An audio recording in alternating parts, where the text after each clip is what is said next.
Bonjour à tous. À la une de votre actualité générale, beaucoup n'y croyaient plus depuis plusieurs mois.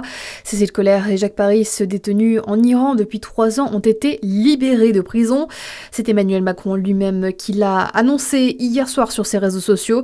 Les deux Français sont désormais en sécurité à la résidence de France à Téhéran, a de son côté précisé le ministre des Affaires étrangères Jean-Noël Barrot. La fin d'un long cauchemar, Baptiste Berthelin. Soulagement immense, les deux premiers mots d'Emmanuel Macron pour officialiser la libération de Cécile Kohler et Jacques Paris. Une annonce inattendue car les deux Français inculpés notamment pour espionnage au profit des services de renseignement français et israéliens venaient d'être condamnés mi-octobre à 2 très lourdes peines de prison. Rappelez-vous, le couple avait été arrêté en mai 2022 lors d'un séjour touristique en Iran. Depuis cette date, de longs mois d'angoisse pour les familles et les proches. Il y a un peu plus de 2 semaines, ils avaient même déclaré que Cécile Kohler et Jacques Paris étaient arrivés au bout de ce qu'ils pouvaient endurer. Mais c'est désormais la fin de 1277 jours de détention arbitraire, comme l'ont salué les avocats des deux Français.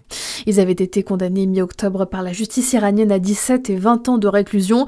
Leur départ de l'Iran n'est pas encore à l'ordre du jour. La diplomatie iranienne assure qu'ils ont été libérés sous caution et qu'ils seront placés sous surveillance jusqu'à la prochaine étape judiciaire. C'est aujourd'hui qu'ouvre la boutique physique de Shein au BHV à Paris. Les premiers clients sont attendus en début d'après-midi. Symbole de l'ultra-fast fashion, Shein est aussi au cœur d'un scandale avec la vente sur sa plateforme de poupées sexuelles pédopornographiques.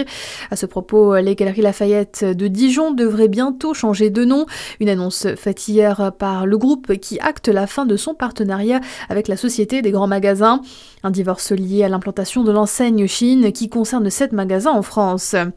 80 personnes rassemblées hier devant la préfecture du Jura à Lons-le-Saunier à l'appel de la Confédération paysanne. Une mobilisation pour dénoncer la politique sanitaire de la dermatose nodulaire dans le département et notamment la stratégie d'abattage total des bovins qui ne fonctionnerait pas selon les éleveurs. Ils demandent l'élargissement d'une campagne de vaccination alors que plusieurs foyers ont été détectés depuis le mois dernier. Plus de 1500 offres d'emploi et de formation proposées hier au parc des expositions de Chalon-sur-Saône à l'occasion du Salon de l'Emploi. Objectif cette année, faciliter notamment l'accès à l'emploi pour les plus de 50 ans. Plus de 140 entreprises ont été mobilisées. Et puis un mot de sport en foot avec tout d'abord la défaite du PSG hier. Les Parisiens ont perdu pour la première fois de la saison au Parc des Princes face au Bayern Munich lors de la 4e journée de Ligue des Champions, 2-1. Au classement, le Bayern Munich qui est premier, le PSG 3e. Enfin, en handball, défaite pour Besançon hier soir face à Berck dans le cadre de la 11e journée de championnat en National 1 masculine. Score final 68-91. Voilà pour l'info. À suivre votre météo sur Fréquence Plus.